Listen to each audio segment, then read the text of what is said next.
നമ്മൾ പോകുന്നു biodiversity and conservation. അപ്പോൾ അതിന് വേണ്ടിയിട്ട് ഇന്ന് നമ്മൾ ആദ്യത്തെ ഭാഗത്തോട്ടാണ്, പാർട്ട് 1 പോകുന്നത്. അപ്പോൾ ഇതിന്റെ പാർട്ട് 2 നിങ്ങൾ കാണണം. പാർട്ട് 1 ഏറ്റവും ഇമ്പോർട്ടന്റ് ആയിട്ടുള്ള കുറച്ച് ക്വസ്റ്റ്യൻസ് ആണ്. പാർട്ട് 2 അതുപോലെ തന്നെ ഇമ്പോർട്ടന്റ് ആയിട്ടുള്ള ക്വസ്റ്റ്യനുകളുണ്ട്. അപ്പം first question, biodiversity is the term popularised by, ആ വാക്ക് ജനകീയമാക്കിയത് പോപ്പുലറൈസ്ഡ് ബൈ സോഷ്യോ ബയോളജിസ്റ്റ് ആയ ആരാണെന്ന ചോദ്യം. ആൻസർ എഡ്വാർഡ് വിൽസൺ ആണ്. അവിടെ എഡ്വാർഡ് വിൽസൺ. അപ്പൊ ആക്ച്വലി എഡ്വാർഡ് ഓസ്ബോൺ വിൽസൺ എന്ന അമേരിക്കൻ നാച്ചുറലിസ്റ്റ്, എക്കോളജിസ്റ്റ്, ബയോളജിസ്റ്റ് ഒക്കെ ആളാണ്, സോഷ്യോ ബയോളജിസ്റ്റ് ആയ ആളാണ്. പുള്ളിയുടെ പേരിലാണ് ഈ ഒരു ബയോഡൈവേഴ്സിറ്റി പോപ്പുലറൈസ് ചെയ്ത ആൾ എന്നറിയപ്പെടുന്നത്. അപ്പൊ ഇനി ചിലപ്പോൾ ചോദിക്കാം, ബയോഡൈവേഴ്സിറ്റി എന്തിനാണ് ആ ഒരു വാക്ക് ഉപയോഗിക്കുന്നത്? യൂസ് ടു ഡിസ്ക്രൈബ്, അത് വിശദീകരിക്കാനാണ്. കമ്പൈൻഡ് ബയോഡൈവേഴ്സിറ്റി, മൊത്തത്തിലുള്ള ബയോഡൈവേഴ്സിറ്റിയെ ഡിസ്ക്രൈബ് ചെയ്യാനാണ് നമ്മൾ ഈ ബയോഡൈവേഴ്സിറ്റി എന്ന ടേം ഉപയോഗിക്കുന്നത്. At all levels of biological organisation, ജീവതലത്തിലുള്ള എല്ലാ ലെവൽസിന്റെയും മൊത്തത്തിലുള്ള ബയോഡൈവേഴ്സിറ്റി എന്ന് പറയുമ്പോൾ, എല്ലാ തലത്തിൽ എന്ന് പറയുമ്പോൾ ഒരു സെല്ലിൽ ബയോമോളിക്യൂൾസ്, മാക്രോ മോളിക്യൂൾസ് ഒക്കെ ഉണ്ടാവും. സെല്ലിലെ തന്മാത്ര മോളിക്യൂൾസ്, അപ്പം ലിപ്പിഡ്, കാർബോഹൈഡ്രേറ്റ് എന്നൊക്കെ പറയുന്ന പോലെ. അപ്പൊ ഈ മോളിക്യൂൾസ് തൊട്ടന്നെ ജീവികളിൽ പല വ്യത്യാസങ്ങളുണ്ട്, വൈവിധ്യങ്ങൾ തുടങ്ങുന്നുണ്ട്. അങ്ങനെ അത് വലിയ ജീവികളുടെ കൂട്ടമായിട്ടുള്ള ബയോമിലോട്ട് വരെ എന്ത് ചെയ്യുന്നുണ്ട്, എക്സ്റ്റെൻഡ് ചെയ്യുന്നുണ്ട് എന്നുള്ളതാണ്. അപ്പം diversity extends from cell biomolecules, macro molecules within the cell to the biome. അപ്പോൾ എല്ലാ ലെവൽസിനെയും ഉൾപ്പെടുത്തിയിട്ടുള്ള ഡൈവേഴ്സിറ്റിയാണ് മൊത്തത്തിൽ നമ്മൾ എന്ത് വിളിക്കുന്നത്, ബയോഡൈവേഴ്സിറ്റി. അപ്പം ഇതൊന്ന് മനസ്സിലാക്കിയിട്ട് നിങ്ങളൊന്ന് പഠിച്ചു വെക്കുക. ചിലപ്പോൾ ചോദിക്കാം, what is the term biodiversity is used to. അപ്പം it is used to describe combined biodiversity at all levels of biological organisation. പിന്നെ ചോദിക്കും, ഏതൊക്കെയാണ് 3 ലെവലുകൾ എന്ന്. വളരെ ഇമ്പോർട്ടൻറ്റ്. ജീവികൾ പല ഡൈവേഴ്സിറ്റി ഉണ്ടെന്ന് പറയും ബയോളജിക്കലി. അപ്പം 3 ലെവലിൽ ഡൈവേഴ്സിറ്റി ഉണ്ട്. ഒന്ന് ജെനറ്റിക് ഡൈവേഴ്സിറ്റിയാണ്. നമ്മളൊക്കെ ഇപ്പോൾ സാപ്പിയൻസ് അല്ലേ, സ്പീഷീസ്. പക്ഷേ സ്പീഷീസ് ആണെങ്കിലും നമ്മൾ ജീനുകളൊക്കെ വ്യത്യാസമില്ലേ, മനുഷ്യന്മാരൊക്കെ വ്യത്യാസമില്ലേ. അതെന്തുകൊണ്ടാണ്? ജെനറ്റിക് ഡൈവേഴ്സിറ്റി ഉള്ളതുകൊണ്ടാണ്. ജീനുകൾ വ്യത്യാസമാണ്. അപ്പോൾ single species show high diversity at genetic level. അപ്പോൾ ജെനറ്റിക് ലെവലിലുള്ള ഡൈവേഴ്സിറ്റിയാണ് എന്ത് വിളിക്കുക, ജെനറ്റിക് ഡൈവേഴ്സിറ്റി. അപ്പോൾ diversity at the level of genes എന്ന് നിങ്ങൾക്ക് വേണമെങ്കിൽ പറയാം. അല്ലെങ്കിൽ ഇൻട്രാ സ്പീഷ്യസ്, ഒരു സ്പീഷ്യസിന്റെ ഉള്ളിൽ തന്നെയുള്ള ഡൈവേഴ്സിറ്റി. ഇപ്പം നമ്മളാണെങ്കിൽ ഉദാഹരണത്തിന് ഇപ്പം എക്സാമ്പിൾ പറയുകയാണെങ്കിൽ ഇതിനകത്ത് പറയുന്നത് റാവോൾഫിയ വൊമിറ്റോറിയ എന്ന് പറയുന്ന ഒരു ചെടി, അത് ഹിമാലയൻ മലനിരകൾ, ഹിമാലയൻ റേഞ്ചിലാണ് ഉള്ളത്. അപ്പോൾ ഇപ്പം നമ്മൾ നോക്കുകയാണെങ്കിൽ അതിൽ നിന്ന് കിട്ടുന്ന ഒരു കെമിക്കലാണ് റിസർപെയിൻ. ഒരു റിസർപെയിൻ മതി. ഓക്കെ, റിസർപെയിനെ ബ്ലഡ് പ്രഷറൊക്കെ ചികിത്സിക്കാൻ വേണ്ടിയിട്ടൊക്കെ യൂസ് ചെയ്യുന്ന ഒരു കെമിക്കൽ, ഒരു മെഡിസിൻ ആയിട്ട് യൂസ് ചെയ്യാമെന്നുള്ളതാണ്. അപ്പം അതിനകത്ത് നിന്ന് ആ ഒരു പൊട്ടൻസി, പല റാവോൾഫിയ വൊമിറ്റോറിയ എന്ന് കിട്ടുന്ന റിസർപെയിനും പൊട്ടൻസി വ്യത്യാസമുണ്ട്. ഡിഫർ ഇൻ പൊട്ടൻസിയിൽ വ്യത്യാസമുണ്ട് ഓഫ് റിസർപെയിൻ. അപ്പോൾ എന്താ വെച്ച് കഴിഞ്ഞാൽ, ഇപ്പോൾ ഒരു റാവോൾഫിയ എന്ന് കിട്ടുന്ന റിസർപെയിന് പൊട്ടൻസി എന്ന് പറഞ്ഞു കഴിഞ്ഞാൽ കുറഞ്ഞ ഡോസിൽ തന്നെ നല്ല എഫക്റ്റ് കിട്ടുക. അപ്പം നല്ല പൊട്ടൻ്റാന്ന് പറയും. പക്ഷേ ചിലത് ഡോസ് എത്ര കൊടുത്താലും ആ ഒരു എഫക്റ്റ് അങ്ങോട്ട് വരില്ല, അപ്പോൾ പൊട്ടൻസി കുറവ്. അപ്പം ഈ ഒരു റാവോൾഫിയ വൊമിറ്റോറിയ ഒക്കെ നമുക്ക് റിസർപെയിൻ തരുന്നുണ്ടെങ്കിലും അതിൽ നിന്നുള്ള റിസർപെയിൻ്റെ ആ ഒരു ക്വാളിറ്റി, പൊട്ടൻസി എന്തുണ്ട്, വ്യത്യാസമുണ്ട് എന്നുള്ളതാണ്. അപ്പം അതൊരു എക്സാമ്പിളാണ്. പിന്നെ നമുക്കറിയാം 50,000 വെറൈറ്റീസ് ഓഫ് റൈസ് ഉണ്ട്, 1000 മാംഗോ വെറൈറ്റീസ് ഉണ്ട്. ഇപ്പം മാങ്ങയാണെങ്കിൽ നമുക്ക് ഒരുപാട് മാങ്ങയുടെ ഇനങ്ങളുണ്ട്. അൽഫോൺസ, മല്ലിക, നീലം, ബഗനപ്പള്ളി, പിന്നെയും ഒരുപാട് ഇനങ്ങളുണ്ട്. Then species diversity. അപ്പോൾ ഒരു സ്പീഷീസ് ഡൈവേഴ്സിറ്റി എന്ന് പറഞ്ഞു കഴിഞ്ഞാൽ അടുത്ത ലെവലാണ്. അപ്പം ജെനറ്റിക് ഡൈവേഴ്സിറ്റി കഴിഞ്ഞു സ്പീഷീസ് ഡൈവേഴ്സിറ്റി. അത് നിങ്ങൾ പറയാം വെസ്റ്റേൺ ഗട്ട്സ്, പശ്ചിമഘട്ട മലനിരകൾ എന്ന് പറഞ്ഞു കഴിഞ്ഞാൽ നമ്മുടെ വയനാട്, കേരളം, ഗോവ, മഹാരാഷ്ട്ര, അങ്ങോട്ടേക്ക് പോകുന്ന ഒരു മലനിരകൾ. പിന്നെ അത് എന്തുണ്ട്, നല്ല ആംഫീബിയൻ സ്പീഷീസ്, ഒരുപാട് ഡൈവേഴ്സിറ്റി ഉണ്ട്. ഗ്രേറ്റർ എന്ന് പറഞ്ഞാൽ വലിയ ആംഫീബിയൻ സ്പീഷീസ് ഡൈവേഴ്സിറ്റി ഉണ്ട്. ദെൻ ഈസ്റ്റേൺ ഗാഡ്സ് എന്ന് പറഞ്ഞാൽ കിഴക്ക് മലനിരകൾ, നമ്മുടെ ഇന്ത്യയുടെ തമിഴ്നാടു, അങ്ങ് ഒഡീഷ തൊട്ടിങ്ങോട്ട്, ഒഡീഷ, തെലങ്കാന, ആന്ധ്ര, തമിഴ്നാട് വരെ കിടക്കുന്ന മലനിരകൾ. അപ്പോൾ അതിനേക്കാളും ആംഫീബിയൻ സ്പീഷീസ് എവിടെയുള്ളതെന്ന് അറിയോ? നമ്മുടെ വെസ്റ്റേൺ ഗട്ട്സിൽ, നമ്മുടെ വയനാടൊക്കെ ഉൾപ്പെടുന്ന മേഖലയിൽ നല്ലോണം ആംഫീബിയൻ സ്പീഷീസ് ഉണ്ട് എന്ന് പറയാ. സ്പീഷീസ് ഡൈവേഴ്സിറ്റി എന്ന് പറഞ്ഞു കഴിഞ്ഞാൽ diversity of at species level. ഒരുപാട് സ്പീഷീസുകൾ ഉണ്ട് ഓരോ ആംഫീബിയ എന്ന് പറയുന്ന ഒരു ക്ലാസ്സിൽ എന്നൊക്കെ പറയാം. എക്കോളജിക്കൽ ഡൈവേഴ്സിറ്റി എന്ന് പറഞ്ഞു കഴിഞ്ഞാൽ ഇന്ത്യക്ക് എന്തുണ്ട്, ഗ്രേറ്റർ ബയോഡൈവേഴ്സിറ്റി ഉണ്ട് അറ്റ് ഇക്കോസിസ്റ്റം ലെവൽ. ഇന്ത്യയിൽ ഒരുപാട് ഇറ്റ് കണ്ടെയ്ൻസ് ഡെസേർട്ടുകളുണ്ട്, റെയിൻ ഫോറസ്റ്റ്, മഴക്കാടുകൾ, മരുഭൂമി, ഡെസേർട്ട്, മഴക്കാടുകളുണ്ട്, മാംഗ്രൂവ്സ്, കണ്ടൽക്കാടുകളുണ്ട്, പവിഴപ്പുറ്റുകൾ, കോറൽ റീഫ്സ് ഉണ്ട്, വെറ്റ് ലാൻഡ്സ് ഉണ്ട്, എസ്റ്റുറീസ് ഉണ്ട്, അഴിമുഖങ്ങൾ എന്ന് പറഞ്ഞാൽ കടലും പുഴയൊക്കെ ചേരുന്ന പ്രദേശങ്ങൾ, ആൽപൈൻ മെഡോസ് എന്ന് പറഞ്ഞാൽ ഉയർന്ന ആൾട്ടിറ്റ്യൂഡിൽ, ഉയരങ്ങളിൽ നിൽക്കുന്ന എക്കോസിസ്റ്റം കാര്യങ്ങളൊക്കെ ഉണ്ട്. അപ്പോൾ ആ ഗ്രേറ്റർ ഇക്കോസിസ്റ്റം ഡൈവേഴ്സിറ്റി, ഒരുപാട് ഇക്കോസിസ്റ്റത്തിൻ്റെ നോക്കുകയാണെങ്കിൽ ഡൈവേഴ്സിറ്റി ഉണ്ട്, വൈവിധ്യമുണ്ട്. ദെൻ സ്കാൻഡിനേവിയൻ കൺട്രിയിലേക്ക് നോർവേ എന്നൊക്കെ പറഞ്ഞാൽ ഐസല്ലേ. അപ്പം മഞ്ഞ് മൂടിക്കിടക്കുന്ന സ്ഥലങ്ങളാകുമ്പോൾ അത്രത്തോളം എന്തുണ്ടാവില്ല, എക്കോ സിസ്റ്റം ഡൈവേഴ്സിറ്റി അങ്ങോട്ട് ഉണ്ടാവില്ല. എല്ലായിടത്തും ഏകദേശം ഐസ് കാര്യങ്ങൾ മഞ്ഞ് ആ ഒരു രീതി ആയിരിക്കില്ല. പക്ഷെ നമ്മുടെ രാജ്യം എന്ന് പറഞ്ഞാൽ ഇന്ത്യയിൽ ഒരുപാട് ഡൈവേഴ്സിറ്റി ഉണ്ട്. ഏത് ലെവലിൽ? എക്കോ സിസ്റ്റം ലെവലിൽ. അപ്പം അതിനെയാണ് നമ്മൾ എക്കോളജിക്കൽ ഡൈവേഴ്സിറ്റി എന്ന് വിളിക്കുക. അപ്പം സെറ്റല്ലേ. ബയോഡൈവേഴ്സിറ്റി നമുക്ക് അടുത്ത് പോകാം. Biodiversity and conservation now vital എൻവയോൺമെന്റൽ ഇഷ്യൂ ആണ്. ഇപ്പോൾ ഭയങ്കര ഒരു ഇമ്പോർട്ടന്റ് ഇഷ്യൂ ആണ്. വൈറ്റൽ എന്ന് പറഞ്ഞാൽ പ്രധാനപ്പെട്ട ഓഫ് ഇന്റർനാഷണൽ കൺസേൺ, അന്താരാഷ്ട്ര തലത്തിൽ തന്നെ. കാരണം more people around the world ഇപ്പം എന്ത് ചെയ്യും, ബിഗിൻ തുടങ്ങിയിട്ടുണ്ട് ടു റിയലൈസ്, തിരിച്ചറിയാൻ തുടങ്ങിയിട്ടുണ്ട് ക്രിട്ടിക്കൽ ഇമ്പോർട്ടൻസ് ഓഫ് ബയോഡൈവേഴ്സിറ്റി. ഭയങ്കര ഇമ്പോർട്ടൻസ് ആണെന്ന് അവർ തിരിച്ചറിയാൻ തുടങ്ങിയിട്ടുണ്ട് ആളുകളൊക്കെ. കാരണം ഫോർ അവർ സർവൈവൽ, നമ്മുടെ നിലനിൽപ്പിനും വെൽബീയിങ്ങിനും ഒക്കെ വേണ്ടിയിട്ട് ഓൺ ദിസ് പ്ലാനറ്റ് ഭൂമിയിൽ. അപ്പം അതൊന്നും നമ്മൾ നോക്കണ്ടാന്ന്. ബയോഡൈവേഴ്സിറ്റി ഭയങ്കര ഇമ്പോർട്ടൻ്റ് ആണെന്ന് ഇവിടെ പറഞ്ഞിട്ടുള്ളൂ. നമുക്ക് വേണ്ടത് ഇതാണ്, which are 4 major causes of biodiversity loss. എന്തുകൊണ്ടാണ് 4 കാരണങ്ങൾ ഏതൊക്കെയാണ്? പ്രകൃതിയിൽ ജീവികൾ ബയോഡൈവേഴ്സിറ്റി നഷ്ടപ്പെട്ടുകൊണ്ടിരിക്കുകയാണ്, ലോസ് ആണ്. 4 കാരണങ്ങൾ കണ്ടോ, ചോദിച്ചിരിക്കുന്നു, ചോദിക്കാത്ത വർഷങ്ങളില്ല എന്ന് പറയും. $1 million ക്വസ്റ്റ്യൻ. അപ്പം ഇത് വിട്ടിട്ട് ഒരു കളിയുമില്ല. അപ്പം എന്താണ് 4 കാരണങ്ങൾ? അപ്പം ഇതിനകത്ത് നമ്മൾ ഈ ചുവപ്പിൽ മുങ്ങിപ്പോയൊരു കാര്യമുണ്ട്, എവിൽ കോർട്ടറ്റ്. അപ്പം ചിലപ്പോൾ ചോദിക്കും വിച്ച് ആർ 4 എവിൽ കോർട്ടറ്റ്സ് എന്ന്, 4 ചെകുത്താന്മാർ ഏതൊക്കെയാണെന്ന്. അപ്പം 4 ചെകുത്താന്മാർ ഏതൊക്കെയാണെന്ന് ചോദിച്ചു കഴിഞ്ഞാൽ നിങ്ങൾ കമന്റിൽ മെൻഷൻ ചെയ്യുക ഏതൊക്കെയാണ്. Habitat loss and fragmentation. അപ്പം ഹാബിറ്ററ്റ് ലോസ് ഫ്രാഗ്മെന്റേഷൻ എന്ന് പറഞ്ഞു കഴിഞ്ഞാൽ ഹാബിറ്ററ്റ് എന്ത് ചെയ്യാണ്, നഷ്ടപ്പെടുകയാണ്, ലോസ് ആവുക. ഫ്രാഗ്മെന്റേഷൻ എന്ന് പറഞ്ഞു കഴിഞ്ഞാൽ ചെറിയ ചെറിയ കഷ്ണങ്ങളായി മാറുക. കാരണം ട്രോപ്പിക്കൽ റെയിൻ ഫോറസ്റ്റ്, നമ്മുടെ ഇവിടുത്തെ മഴക്കാടുകളൊക്കെ എന്ത് ചെയ്യാണ്, ലോസ് ആയിക്കൊണ്ടിരിക്കുകയാണ്. ലോസ്റ്റ് ആമസോൺ എന്ന് പറഞ്ഞാൽ മഴക്കാടുകളാണ്. അത് ലങ്സ് ഓഫ് പ്ലാനറ്റ് ആണ്, ഭൂമിയുടെ ശ്വാസകോശം എന്ന് അറിയപ്പെടുക. അത് കട്ട് ഫോർ സോയാബീൻ കൃഷിക്ക് വേണ്ടിയിട്ട് ആളുകൾ എന്ത് ചെയ്തിട്ടുണ്ട്, നശിപ്പിക്കുകയാണ്. മുറിച്ച് കളഞ്ഞിട്ട് ഒരുപാട് വെട്ടി നശിപ്പിച്ചു. അതുപോലെ തന്നെ കൺവേർട്ടഡ് ഇൻറ്റു എന്ന് എഴുതട്ടോ, ഇവിടെ ഗ്രാസ് ലാൻഡ് ആക്കിയിട്ട് എന്ത് ചെയ്തിട്ടുണ്ട്, കൺവേർട്ടഡ് പുൽമേടുകളൊക്കെ ആക്കി മാറ്റി. എന്തിന്? അവർ ബീഫ് കാറ്റിൽ പശുവിനെ വളർത്തി പശുവിന് പുല്ല് കൊടുക്കാൻ വേണ്ടിയിട്ട് ആമസോൺ മഴക്കാടുകളൊക്കെ വെട്ടി എന്ന് പറയുമ്പം എത്ര ജീവികളെ നഷ്ടപ്പെട്ടിട്ടുണ്ടാവുക. അപ്പം ഹാബിറ്ററ്റ് ലോസ്, ജീവികൾക്ക് ഹാബിറ്ററ്റ് ഒക്കെ ലോസ് ആയി. അത് കാരണം ജീവികളുടെ ജീവവൈവിധ്യം, ബയോഡൈവേഴ്സിറ്റി ലോസ് ആയി. അപ്പൊ ഹാബിറ്ററ്റ് ലോസ് ആൻഡ് ഫ്രാഗ്മെന്റേഷൻ ആണ് ഒന്നാമത്തെ എവിൽ കോർട്ടറ്റ്, ചെകുത്താൻ. രണ്ടാമത്തെ ചെകുത്താൻ എന്ന് പറഞ്ഞാൽ ഓവർ എക്സ്പ്ലോയിറ്റേഷൻ, അമിതമായിട്ട് ചൂഷണം ചെയ്തിരിക്കുകയാണ് മനുഷ്യന്മാർ. ഇറച്ചിക്കും മാംസത്തിനും മറ്റാവശ്യങ്ങൾക്കൊക്കെ വേണ്ടിയിട്ട് തൊലിക്കും ഒക്കെ വേണ്ടിയിട്ട് എന്ത് ചെയ്തിട്ടുണ്ട്, പല ജീവികളെയും വേട്ടയാടി. അപ്പൊ അതിനകത്ത് സ്റ്റെല്ലേസ് സീക്കൗ, അപ്പോൾ അതുപോലെ പാസഞ്ചർ പീജിയനൊക്കെ മനുഷ്യരുടെ അമിതമായ വേട്ടയാടൽ മാംസത്തിനും അതുപോലെ തന്നെ രോമത്തിനൊക്കെ വേണ്ടി ഉപയോഗിച്ചിട്ട് നശിച്ചുപോയ ജീവികളാണ്, എക്സ്റ്റിങ്ക്റ്റ് ആയ ജീവികളാണ് ഭൂമിയിൽ നിന്ന് മൺമറഞ്ഞ ജീവികൾ. അപ്പം അത് രണ്ടും ഓർത്ത് വെക്കുക, ഓവർ എക്സ്പ്ലോയിറ്റേഷൻ. പിന്നെ ഏലിയൻ സ്പീഷ്യസ് ഇൻവേഷൻ, നമ്മൾ ഫോറിൻ സ്പീഷ്യസ് ഒക്കെ നമ്മുടെ നാട്ടിലേക്ക് വന്നു കഴിഞ്ഞാൽ അവരങ്ങോട്ട് പെരുകിയിട്ട് നമ്മുടെ നാട്ടുകാർക്ക് ജീവിക്കാൻ പറ്റാതാവുക എന്ന് പറയുമ്പം അതിനെയാണ് ഏലിയൻ സ്പീഷ്യസ് ഇൻവേഷൻ എന്ന് പറയുക. ഉദാഹരണത്തിന് ഇപ്പോൾ നൈൽ പെർക്ക് എന്ന് പറഞ്ഞ ഒരു മീൻ, ഫിഷാണ്. അത് caused extinction of cichlid fish. അപ്പം ആഫ്രിക്കയിലെ വിക്ടോറിയ ലേക്ക്, ഇവിടെ താഴെ ഉണ്ട് കേട്ടോ, താഴെ മറ്റൊരു ക്വസ്റ്റൻ വന്നിട്ടുണ്ട്. വിക്ടോറിയ ലേക്കിലോട്ട് ആരോ എന്ത് ചെയ്തു, ഈ നൈൽ പെർക്കിനെ കൊണ്ടുവന്നിട്ടു. ഈ നൈൽ പെർക്ക് വന്നോട് കൂടിയിട്ട് എന്ത് സംഭവിച്ചെന്ന് പറയാം, അതൊരു വലിയ ഫിഷാണ്. അപ്പം അത് ഇവിടുത്തെ ചെറിയ ചെറിയ ഫിഷുകളായിരുന്നു, സിക്ലിഡ് ഫിഷ്. ഈ സിക്ലിഡ് ഫിഷിന് പിന്നെ അവിടുന്ന് ഇല്ലാണ്ടായിപ്പോയി. അപ്പം അതാണ് ഒരു ഏലിയൻ സ്പീഷീസിന്റെ ഒരു വലിയ ഒരു എക്സാമ്പിൾ നിങ്ങൾ പഠിച്ചു വെക്കേണ്ടത്. പിന്നെ ക്യാരറ്റ് ഗ്രാസ് എന്ന് പറയുന്ന ഒരു ചെടിയാണ്, അത് പാർത്തീനിയം എന്ന് പറയുന്ന ചെടി ഗോതമ്പ് ഇങ്ങോട്ടേക്ക് ഇറക്കുമതി ചെയ്തപ്പോൾ അതിൻ്റെ കൂടെ വന്ന ഒരു ചെടിയാണ്. ഒന്നാകെ ഇവിടെ കാട് കയ്യേറിയിരിക്കുകയാണ്. അപ്പോൾ അത് അതിൻ്റെ പൊളൻ കാരണം ആസ്മ ഒക്കെ പ്രശ്നങ്ങൾ, അലർജി കാരണങ്ങളൊക്കെ ഉണ്ടാക്കും. പിന്നെ ലന്താന എന്ന് പറയുന്ന ചെടി നിങ്ങൾ ഓർത്ത് വെക്കുക.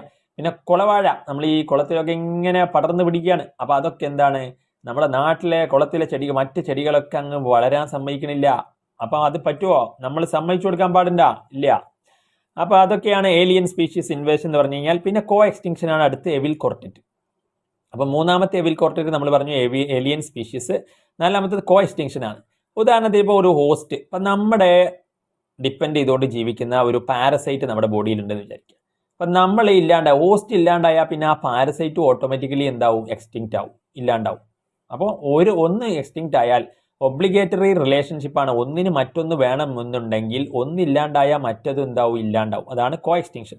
ഉദാഹരണത്തിന് ഇപ്പോൾ ഒരു പ്ലാന്റ് പോളിനേഷൻ നടക്കണമെങ്കിൽ തേനീച്ച വേണമെന്ന് വിചാരിക്കും. ആ തേനീച്ച ഇല്ലാണ്ടായി പോയാൽ ആ പ്ലാന്റും എന്താവും, ഇല്ലാണ്ടാവും.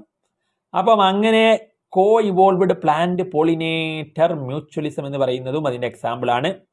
അപ്പം ഇത് നമ്മൾ പറഞ്ഞു സിക്ലിഡ് ഫിഷിൻ്റെ കാര്യങ്ങളൊക്കെ. അപ്പോൾ ഇതൊക്കെയാണ് 4 എവിൽ കോർട്ടറ്റ്. നിങ്ങളിത് കമൻറ്റിലെങ്കിലും മെൻഷൻ ചെയ്യും, എന്നാൽ നമുക്ക് യൂസ്ഫുള്ളായി, നിങ്ങളത് മറക്കില്ല. അപ്പം നമുക്ക് അടുത്ത വീഡിയോയിലോട്ട് പോവുകയാണ്. Name 2 different methods of biodiversity conservation. നമ്മൾ ജീവികളെ സംരക്ഷിക്കാനുള്ള 2 മെത്തേഡുകൾ. ഒരു മെത്തേഡ് എന്ന് പറഞ്ഞു കഴിഞ്ഞാൽ ഇൻസിറ്റു അത് നമുക്ക് അടുത്ത സ്ലൈഡിൽ write any two ex situ method. അപ്പോൾ രണ്ട് മെത്തേഡുകളുണ്ട്. ഒന്ന് ഇൻസിറ്റു മെത്തേഡ്. ഇൻസിറ്റു മെത്തേഡ് എന്ന് പറഞ്ഞാൽ ആ ജീവിനെ അതിന്റെ നാച്ചുറൽ ഹാബിറ്റത്തിന് അവിടെ തന്നെ സംരക്ഷിക്കുക. ഉദാഹരണത്തിന് ഇപ്പോൾ കാട് വേലി കെട്ടി അവിടെ തന്നെ സംരക്ഷിക്കുക ജീവികളെ. എക്സിറ്റ് എന്ന് പറഞ്ഞു കഴിഞ്ഞാൽ നമ്മൾ അവിടുന്ന് പിടിച്ചുകൊണ്ടുവരിക, എന്നിട്ട് മൃഗശാലയിലൊക്കെ വളർത്തുക, അല്ലെങ്കിൽ ചെടികളൊക്കെ കൊണ്ടുവന്നിട്ട് നമ്മൾ ബൊട്ടാനിക്കൽ ഗാർഡനിലൊക്കെ നടുക. അപ്പോൾ അതൊക്കെ എന്താണ് എക്സിറ്റു ആണ്. അപ്പോൾ അവിടുന്ന് എക്സിറ്റ് അടിച്ചിട്ട് ഇവിടെ കൊണ്ടുവന്ന് വെക്കുകയാണ്.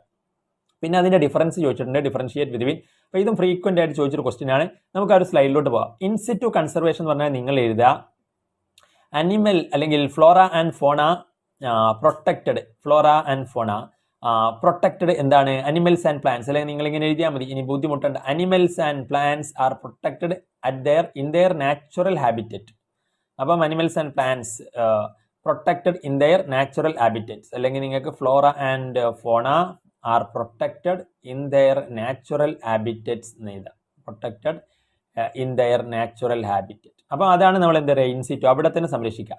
അപ്പോൾ അതിപ്പോൾ ഒരുപാട് സ്ഥലത്ത് സംരക്ഷിക്കാൻ നമുക്ക് പറ്റൂല. അപ്പോൾ നമ്മൾ എന്ത് ചെയ്തു, നല്ല സ്പീഷീസ് ഉള്ള ഏരിയകളെ നമ്മൾ ഹോട്ട്സ്പോട്ട് എന്ന് വിളിച്ചു, ബയോഡൈവേഴ്സിറ്റി ഹോട്ട്സ്പോട്ട്. അത് ചിലപ്പോൾ ചോദിക്കാം കേട്ടോ. Regions with high levels of species richness. അപ്പോൾ ഭയങ്കര സ്പീഷീസ് റിച്ച്നെസ് ഉള്ള ഏരിയകളെയാണ് നമ്മൾ എന്ത് വിളിക്കുക, ഹോട്ട്സ്പോട്ട് എന്ന് വിളിക്കുക. അതുപോലെ തന്നെ അവിടെ ഹൈ ഡിഗ്രി ഓഫ് എൻഡമിസം ഉണ്ട്. ചിലപ്പോൾ എൻഡമിസവും ചോദിക്കുക. എൻഡമിസം എന്ന് പറഞ്ഞു കഴിഞ്ഞാൽ ആ സ്ഥലത്ത് മാത്രമേ ആ ജീവിനെ കാണുള്ളൂ, വേറെ എവിടെയും കാണൂല. അപ്പോൾ അങ്ങനെയുള്ള ഒരു സംഭവത്തിനെയാണ് നമ്മൾ എൻഡമിസം എന്ന് വിളിക്കുക. അപ്പോൾ ചില ജീവികളെ ചില ഏരിയയിൽ മാത്രമേ കാണുള്ളൂ. അപ്പോൾ അതുകൊണ്ട് അങ്ങനെ എൻഡമിസം ഉള്ള അത്തരം ഏരിയകളൊക്കെയാണ് നമ്മൾ എന്ത് ചെയ്യുക, ഹോട്ട്സ്പോട്ട് എന്ന് വിളിക്കുക. അപ്പോൾ നല്ലോണം ജീവികളുണ്ട്, അതുപോലെ തന്നെ ആ ഏരിയയിൽ മാത്രം കാണുന്ന ജീവികളൊക്കെ ഉണ്ടെങ്കിൽ അതിനെ ഹോട്ട്സ്പോട്ട് എന്ന് വിളിക്കുക. അങ്ങനെ 34 ഹോട്ട്സ്പോട്ട് ഉണ്ട് ഇവിടെ. പണ്ട് ഇവിടെ എല്ലാം മൊത്തത്തിൽ വേൾഡിൽ പണ്ട് 25 പിന്നെ 9 കൂടി ആഡ് ചെയ്തു. അപ്പോൾ നമ്മുടെ ഇന്ത്യയുമായി ബന്ധപ്പെട്ട ഹോട്ട്സ്പോട്ടുകൾ ജീവികൾ കൂടുതൽ സ്ഥലം എന്ന് പറഞ്ഞാൽ വെസ്റ്റേൺ ഗട്ട്സ്, പശ്ചിമഘട്ട മലനിരകൾ, ശ്രീലങ്ക, പിന്നെ ഇൻഡോ ബർമ, ഇവന് ഹിമാലയൻ മലനിരകളൊക്കെ. എക്സെപ്ഷണൽ ഡൈവേഴ്സിറ്റി എന്ന് പറയുന്നത് ഭയങ്കര ജീവവൈവിധ്യ ജീവികളുണ്ട്, സ്പീഷീസ് ഉണ്ട്. പിന്നെ എൻഡമിസം എന്ന് പറഞ്ഞാൽ എന്താ ചോദിക്കും. അപ്പോൾ ഇവിടെ ഫിനോമിനൻ എന്ന് പറഞ്ഞിട്ട് എഴുതുക. ഇതൊരു പ്രതിഭാസത്തിന്റെ ഒരു പേരാട്ടോ. ഫിനോമിനൻ ഓഫ് സ്പീഷീസ് കൺഫൈൻഡ് എന്ന് പറഞ്ഞു കഴിഞ്ഞാൽ ഒതുങ്ങിക്കൂടുക, ഒരു സ്ഥലത്തോട്ട് എന്താകുക, കൺഫൈൻഡ് ആവുക ടു ദാറ്റ് റീജിയൻ, ആ റീജിയനിൽ മാത്രം, ആ ജീവിനെ വേറെ എവിടെയും കാണൂല, നോട്ട് എൽസ്വെയർ. അപ്പോൾ അതാണ് എൻഡമിസം, അത് പഠിച്ചു വെക്കുക. പിന്നെ ഇക്കോളജിക്കലി, അപ്പം നമ്മൾ ഇനി എന്താണ് ഇൻസിറ്റു കൺസർവേഷൻ എന്ന് പറയുമ്പോൾ അതിനകത്ത് എക്സാമ്പിളുകൾ ചോദിക്കാം. അപ്പോൾ ഇക്കോളജിക്കലി യുണീക്ക് ആയിട്ടുള്ള റിച്ച് ബയോഡൈവേഴ്സിറ്റി ഉള്ള റീജിയനൊക്കെ ഇന്ത്യയിൽ ലീഗലി പ്രൊട്ടക്ട് ചെയ്യുന്നുണ്ട്. അപ്പോൾ അങ്ങനത്തെ എക്സാമ്പിളുകളാണ് ഈസ് ലീഗലി പ്രൊട്ടക്റ്റഡ് എന്നാണ്. അവിടെ ഈസ് എഴുതിയാൽ മതി കേട്ടോ ഇതിൻ്റെ ഇടയ്ക്ക്. അപ്പോൾ ഇക്കോളജിക്കലി യുണീക്ക് ആയിട്ടുള്ള rich biodiversity regions are legally protected. അപ്പോൾ അത് ഏതൊക്കെയാണ്? ബയോസ്ഫിയർ റിസർവുകൾ. അപ്പോൾ ഇൻസിറ്റ്യൂട്ടിന് എക്സാമ്പിൾ ചോദിച്ചാൽ ബയോസ്ഫിയർ റിസർവ് ആണ്, നാഷണൽ പാർക്കാണ്, സാങ്ച്വറീസ് ആണ്. അപ്പോൾ അതൊക്കെ നിങ്ങൾ പഠിച്ചു വെക്കാം. ദെൻ സീക്രട്ട് ഗ്രൂവ്സ് ഉണ്ട്. അപ്പം ഫോറസ്റ്റിലെ ട്രേസസ് ഓഫ് ഫോറസ്റ്റിന്റെ കുറച്ച് ഭാഗങ്ങളൊക്കെ അവിടെ ഇങ്ങനെ കീപ്പ് ചെയ്യുക, set aside. And all the trees and wildlife venerated, അതിലുള്ള മരങ്ങളെയും ജീവികളൊക്കെ എന്ത് ചെയ്യുക, റെസ്പെക്ട് ചെയ്യുക.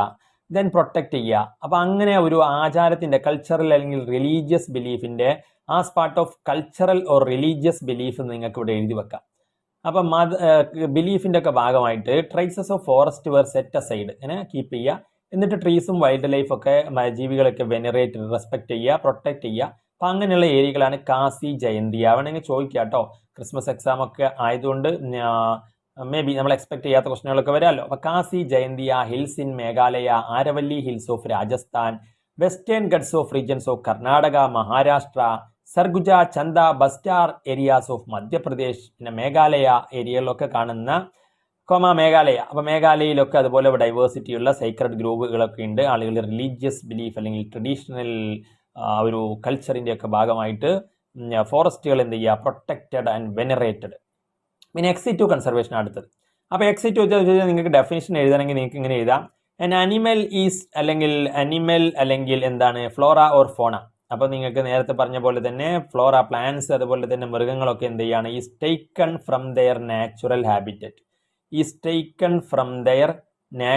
ഹാബിറ്ററ്റ്. അവരെ ഹാബിറ്ററ്റിന് എന്ത് ചെയ്യാണ്, ഇങ്ങോട്ട് എടുക്കുകയാണ്. ആൻഡ് പ്രൊട്ടക്റ്റഡ് ഔട്ട്സൈഡ്, എന്നിട്ട് അവരെ പുറത്ത് കൊണ്ടുവന്ന് സംരക്ഷിക്കുന്നതിനെയാണ് എക്സിറ്റു എന്ന് വിളിക്കുക. അവിടെ നിന്ന് എക്സിറ്റ് അടിക്കും. Zoological park, botanical garden, wildlife safari പാർക്കൊക്കെ അതിന് എക്സാമ്പിളാണ്. അപ്പം ഇതിന് താഴെ ഒരു ക്വസ്റ്റ്യൻ ഉണ്ട്, ഏതാണ് ഇതിനകത്ത് എക്സിറ്റു എന്ന് ചോദിച്ചു കഴിഞ്ഞാൽ നമ്മൾ പറഞ്ഞു സുവോളജിക്കൽ പാർക്ക്, ബൊട്ടാണിക്കൽ ഗാർഡൻ ഒക്കെയാണ്. ഇത് രണ്ടും എന്താണ്, ഇൻസിറ്റു ആണ്. അപ്പം നമുക്ക് അടുത്ത സ്ലൈഡിലോട്ട് പോകാം. അപ്പോൾ വളരെ ഇമ്പോർട്ടൻ്റ് ആയിട്ടുള്ള ക്വസ്റ്റ്യനുകളൊക്കെ നമ്മളിപ്പം 1-2 കവർ ചെയ്ത് ഇനി അടുത്തതിൽ നമ്മൾ നോക്കുമ്പം what is so special about Tropics? ഇത് വളരെ ഇമ്പോർട്ടൻ്റ് ആണ്. ട്രോപ്പിക്സിനെ സംബന്ധിച്ചിടത്തോളം എന്തുകൊണ്ടാണ് സ്പെഷ്യൽ ആയിട്ടുള്ളത്? That might account for their great biological diversity. അപ്പോൾ ട്രോപ്പിക്സ് എന്ന് പറഞ്ഞു കഴിഞ്ഞാൽ നമ്മുടെ ഭൂമിയിൽ ഇങ്ങനെ ഭൂമിയുടെ മധ്യത്തിലൂടെ രേഖ വരയ്ക്കുകയാണെങ്കിൽ അതിന് മുകളിലോട്ട് 23.5 ഡിഗ്രി ഏരിയ ഒക്കെ വരയ്ക്കാം. പിന്നെ താഴോട്ടേക്ക് ഒരു സൗത്തിലോട്ട് നോർത്തിലോട്ട് അങ്ങനെ 23.5 ഡിഗ്രി വരയ്ക്കുകയാണെങ്കിൽ അപ്പം ആ ഏരിയകളെയാണ് നമ്മൾ എന്ത് വിളിക്കുക? ട്രോപ്പിക്സ് എന്ന് വിളിക്കുക. ഈ ട്രോപ്പിക്സിൽ ഭയങ്കര ജീവികളാണ്. എന്തുകൊണ്ടാണ് കാരണം ചോദിക്കും. അപ്പം അത് കണ്ടോ കുറേ വർഷം വന്നിട്ടുണ്ട്. അപ്പം 2 വർഷം കഴിഞ്ഞ മാർച്ച് 24 വന്നിട്ടുണ്ട്. അപ്പം അതെന്താ കാരണം വെച്ച് കഴിഞ്ഞാൽ ഇപ്പോൾ ഈ ഭൂമിയുടെ ഈ അറ്റത്ത് ഈ ചിത്രത്തിൽ നോക്കി അറ്റത്തൊന്നും വല്ലാണ്ട് ജീവികളില്ലാന്നേ. ട്രോപ്പിക് ഇങ്ങോട്ടേക്ക് കുറഞ്ഞ് വരിക ജീവികൾ മുകളിലോട്ട് പോകുന്നു. കാരണം അവിടെ എന്താ? അതിന് റീസൺ 3 ചോദിക്കും. സ്പീഷിയേഷൻ എന്ന് പറഞ്ഞാൽ ജീവികൾ ഉണ്ടാവുക എന്ന് പറഞ്ഞാൽ ഫംഗ്ഷൻ ഓഫ് എ ടൈം, അത് സമയം കുറേ വേണം. അപ്പോൾ ടെമ്പറേറ്റ് റീജിയൻ എന്ന് പറഞ്ഞാൽ ഈ റീജിയനൊക്കെ നമ്മൾ ഇത് ട്രോപ്പിക് അല്ലാത്തത് ഈ റീജിയൻ നടുക്കുള്ള റീജിയനാണ് ടോപ്പിക്. മുകളിലൊക്കെ ടെമ്പറേറ്റ്. അപ്പോൾ ടെമ്പറേറ്റ് റീജിയൻ എന്താണ്? ഫ്രീക്വൻറ്റ് ഗ്ലേസിയേഷൻ ആണ്. അപ്പോൾ മഞ്ഞ് വീഴ്ചയും മഞ്ഞ് പാളികൾ അടർന്നു മാറലും ഒക്കെ ആയിട്ട് ഭയങ്കര ഡിസ്റ്റർബൻസ് ആണ്. പക്ഷേ ട്രോപ്പിക്സ് എന്താണ്? റിലേറ്റീവ്ലി അൺഡിസ്റ്റേബ്ഡ് ആണ് ഫോർ മില്യൺസ് ഓഫ് ഇയേഴ്സ്, വർഷങ്ങളായിട്ട്. Got long evolutionary time. അതുകൊണ്ട് തന്നെ ട്രോപ്പിക്സിന് എന്തുണ്ട്? ഒരുപാട് സമയം കിട്ടിയിട്ടുണ്ട് പുതിയ ജീവികൾ ഇവോൾവ് ചെയ്ത് വരാൻ വേണ്ടിയിട്ട് എന്നാണ് അതിന് റീസൺ ആയിട്ട് പറയപ്പെടുന്നത്. അപ്പം ഫോർ സ്പീഷീസ് ഡൈവേഴ്സിഫിക്കേഷൻ. അപ്പോൾ ഒരുപാട് സമയം ലോങ് എവല്യൂഷണറി ടൈം കിട്ടിയിട്ടുണ്ട്. എന്തിന്? സ്പീഷീസ് ഡൈവേഴ്സിഫൈ ചെയ്ത് ഒരുപാട് ആകുന്നതിന് എന്നുള്ളത്. രണ്ടാമത്തത് ട്രോപ്പിക്കൽ എൻവയോൺമെന്റ് എന്താണെന്നറിയോ? നമ്മുടെ ഇവിടുത്തെ എൻവയോൺമെന്റ് പ്രകൃതി എന്ന് പറഞ്ഞു കഴിഞ്ഞാൽ അതിനകത്ത് എൻവയോൺമെന്റ് എന്ന് പറഞ്ഞു കഴിഞ്ഞാൽ ലെസ് സീസണൽ ആണ്.